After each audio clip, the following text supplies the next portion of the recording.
Yo, what's up mga idol? Welcome back ulit dito sa aking YouTube channel. So ngayon, I'm here in Bicol. So kakarating ko lang kaninang umaga. And ayun, kung napanood nyo yung video yung upload ko sa PTEX nung pauwi ako ng Bicol, yung pagbuko.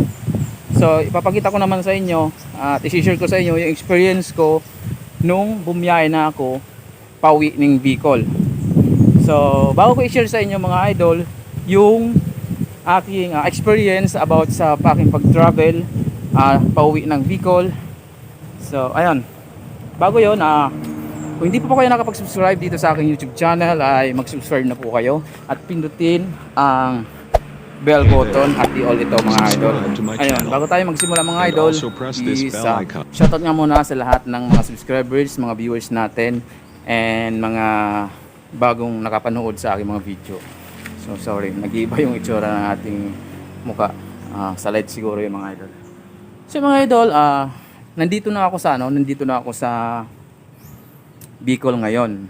So ayun, i-share ko lang sa inyo yung aking karanasan sa pagbiyahe ko, kung bakit inabot ako ng 27 hours na dapat ang biyahe ko lang ay 12 hours to 15 hours mga idol. So bago tayo magsimula mga idol sa pag-explain ko sa inyo kung bakit ganun ang nangyari, mag-intro muna tayo.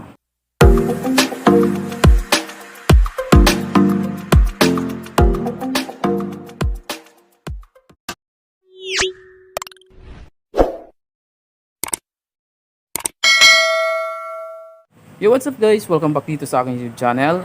Ayun, so bago tayo magpatuloy, ipapaliwanag ko sa inyo mga idol kung bakit ganun na nangyari sa aking biyahe, bali sa aking experience sa aking pag-uwi dito sa Bicol, and bakit ganun kahaba yung aking travel. So ayun, simulan natin sa PTEX. Pag alis ko ng PTEX, nakuha kong ticket ay 2 AM, yung pinakita ko dun sa aking video na una kong in-upload. Tapos nung pagbiyahe namin, and ayun, dumaan yung bus from PTEX, dumaan siya ng Lucena.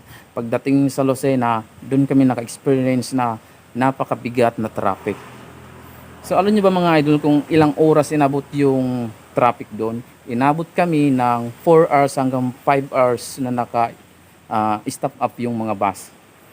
So ang ginawa ko, bumaba ako kasi yung time na yon is tanghali na. So 2 AM, tapos sinabot kami ng tanghali na ng umaga doon na sa Lucena Road, yung bago.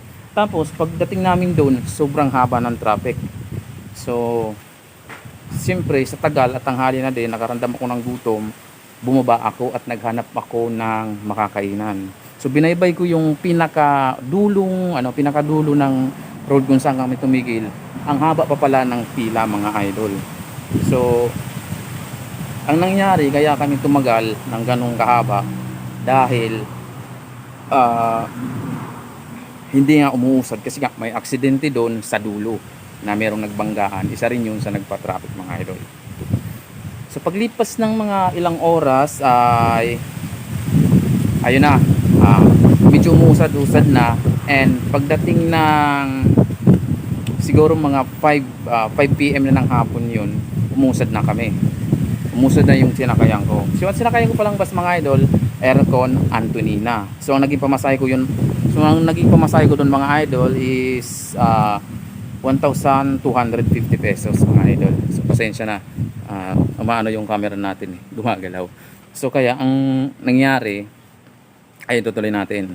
Yung nakausad na yung bus, tapos pagdating naman namin ng malapit na sa Tiaong, na traffic na naman uli doon dahil meron naman isang aksidente na sangkot yung tricycle at saka kotse.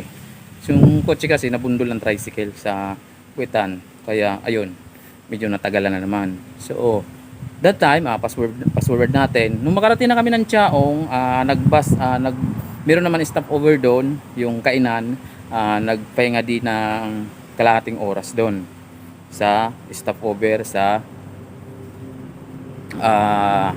Tiaong, Quezon.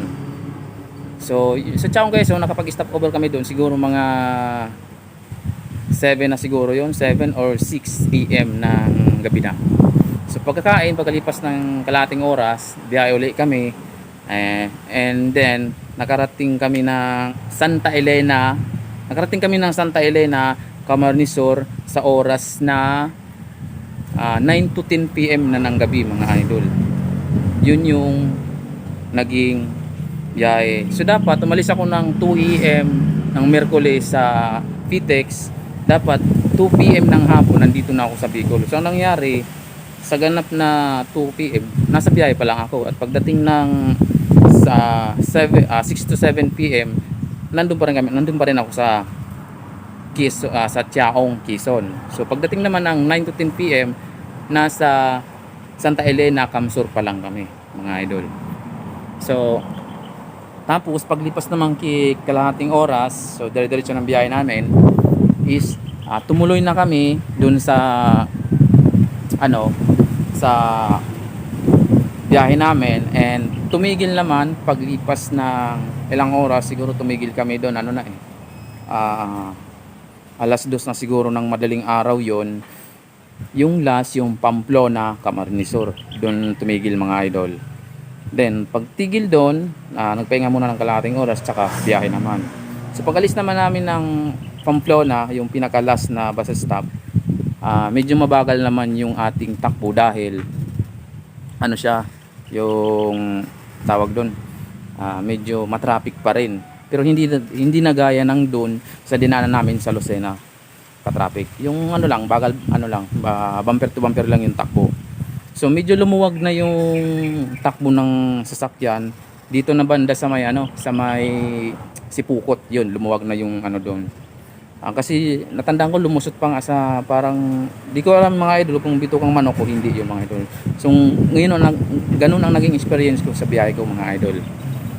So ayun, yung dating 12 hours o 15 hours na biyahe ko, nakuha ng 25 hanggang 27 hours mga idol.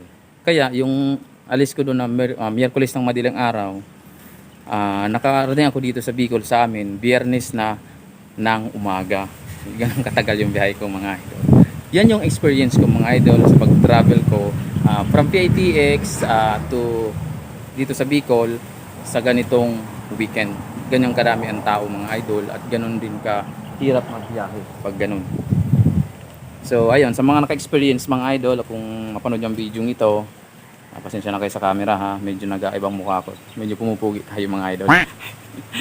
So makakapanood nito, kung ma-experience kayo yung ganon, mag-comment kayo sa baba at isa-shoutout kayo mga idol. So yung mga idol, yan po ang experience ko, yan po ang sharing ng aking travel to Bicol. And ayun, sa mga hindi pa nakapag-subscribe, subscribe na po kayo. At yung mga baguang pa lang, huwag kalimutan mag-subscribe. Kung nice mo lang ang video, pero kung ayaw mo, wala nang bilitan yan. So ako nga pala si Greg TV, at ito, thank you so much sa iyong panonood, at mabuhay kayo lagi. Bye bye.